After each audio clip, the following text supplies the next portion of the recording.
White population in Africa then versus now. Oh boy. The map says Europeans in Africa, but the post says something different. Note the year we're starting with though. This is right before decolonization, or where a lot of African countries got their independence. So some places like Mali, Niger, and Chad got it exactly in 1960. Then there's some other ones that took a little bit longer than that. So a country that used to have a lot of white population is Algeria. And this mostly comes down to France and how integral Algeria was to their country. Like they almost didn't even consider it a colony, like that was just France. In 1848, Algeria was designated as a department of or a part of France. It was integral to their overall French empire at that time. However, comparing that to nowadays, well, it's just definitely not the same. This says Europeans represent less than 1% of the population currently. Then there's all these sub-Saharan African nations back in the 1960s. The biggest, of course, being South Africa at 21%. The other one, however, being Namibia at 11%. They've had a very interesting history since before World War I, that was a German colony. After, of course, that all became a part of the British. This just reminded me how this country has elected a local politician, and his name is, well, yeah, but it really just comes down to the German-Namibia connection. Remember, that was a very popular German name. Things are very different now in the southern part of Africa. Namibia down to 3% and South Africa down to less than 10. There was really only a handful of countries, though, that had over 5% European population back in the 1960s, and I find it pretty interesting that some of these places managed to retain that still to this day, although it is obviously significantly less. 76 years ago today, President Truman signed into effect the Marshall Plan. This was the plan for the U.S. to provide economic assistance to restore the economic infrastructure of post-war Europe, obviously right after World War II. So this is how much money we gave each individual country between the years of 1948 and 1952. So unsurprisingly, the vast majority was going to U.S. allies during World War II, the UK and France. This is saying they got like, what is this? $3.2 million, or is it adjusted for inflation? Is this $3.2 billion? Remember that $3 million in 1948 is a ton of money. Oh yeah, we're talking billions, so 13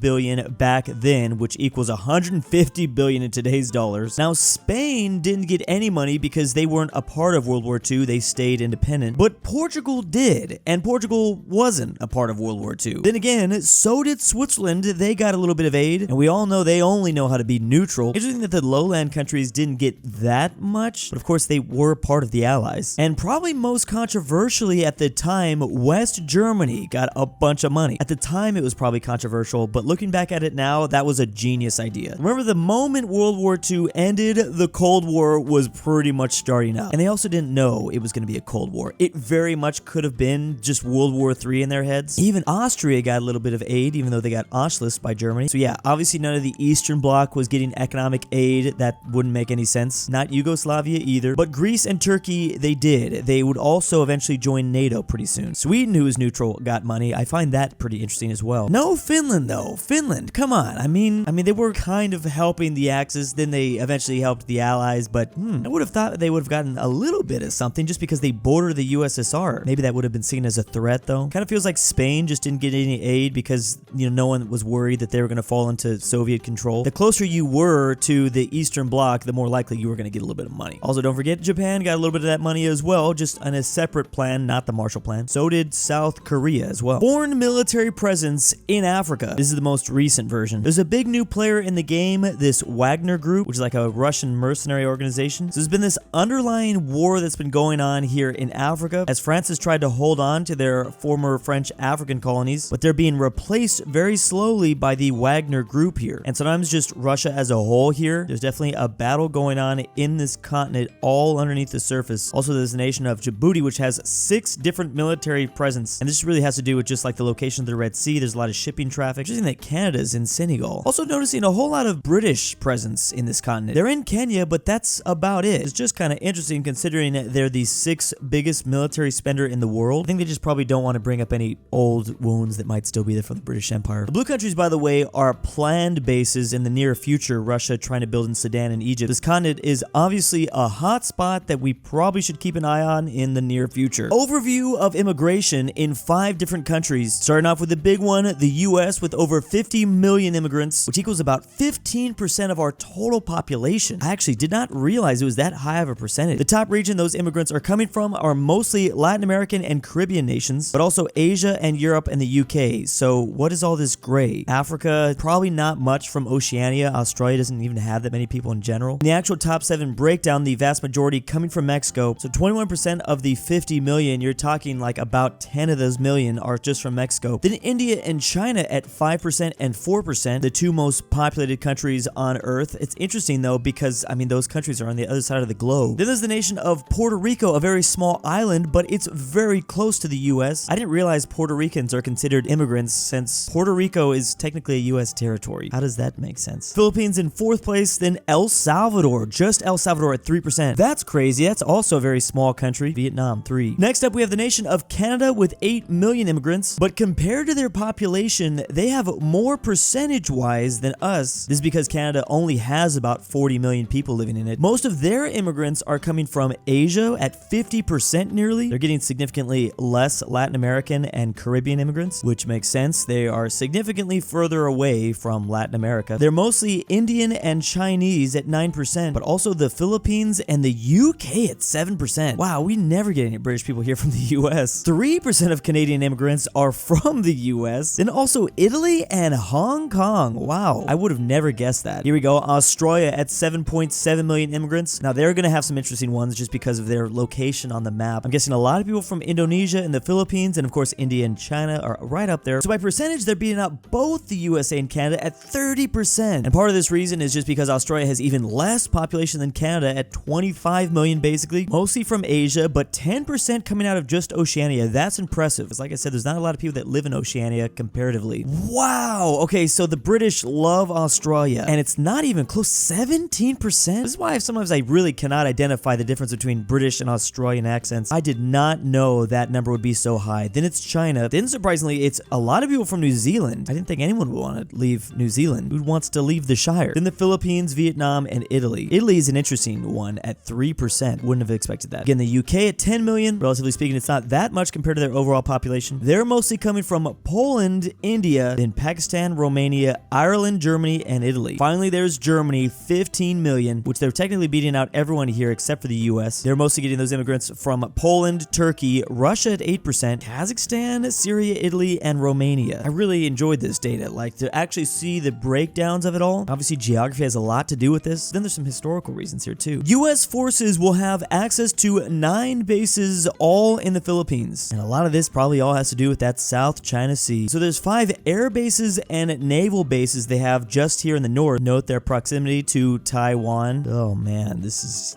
scary. And then 4 more air bases spread around the south of the Philippines. It's funny because the location of all these places really says a lot, especially because these are so compacted and these have the most. I wonder why. US military went from 0 to 9 bases in the last few months in just the Philippines, with 24 F-22s, aircraft carriers, and submarine ports. And of course, we've already been stationed here on the Japanese island of Okinawa. US states that are losing and gaining population. I've been hearing for a while now, my home state of California has been losing population. I think we've been actually losing the most amount of people out of all the states that happen to be losing population. Surprised to see Oregon though too. I didn't expect that, especially when like their brother state Washington is gaining. I mean, it's not much, but it's still increasing. Hawaii is also losing population. Some of this stuff, maybe all of it, kind of just comes down to cost of living. I'm sure that's definitely the case with New York. But then there's West Virginia. Some states just don't have the industry that they used to, although Michigan is still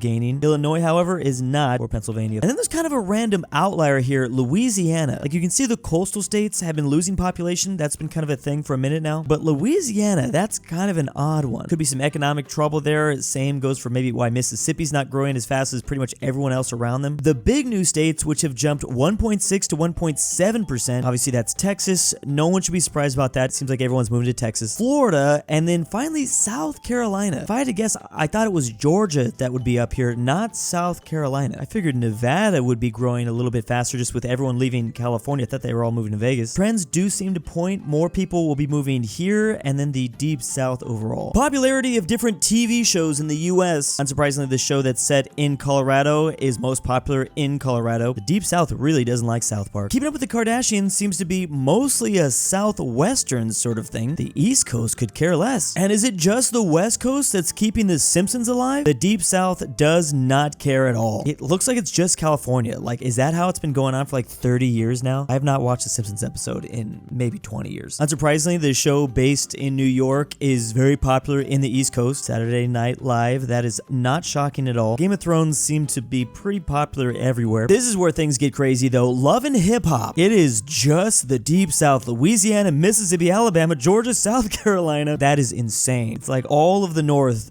Okay. And it's actually the same for Real Housewives of Atlanta. It might even be more intense in these states. I mean, just considering where Atlanta is, that's part of it. But to see such a lack of interest in a lot of the other states is what's interesting. Oh my goodness. Is it the Midwest that's keeping the Big Bang Theory alive? Dang, they really loved The Walking Dead in Kentucky, Tennessee, West Virginia. A lot of the rural states though overall. Man, this data has got to be extremely accurate. I, for one, love Adventure Time, and it seems to be exclusively like a California, Arizona, Nevada thing. The East Coast and the South, they do not care. Man, I love Adventure Time. And apparently we can blame all the eastern side of the US for all the different types of Law and Order shows we have. I mean, they're okay, but I feel like I can only watch like 2 episodes at a time. Any more than that, it's gonna explode. And big thanks to my patrons this month. Drew, je suis ton père de retour avec le lait, regarde dehors. DOOCHBAGGINS, Amateur Archaeology, Carmel Saida, Tambre, Edward, Fredrik Tibblin, InquisitorXarius, DaBeautiful-MEGAN-Underwood, JohnDenver, KirinoIsBestGirl, The Mexicans, 760,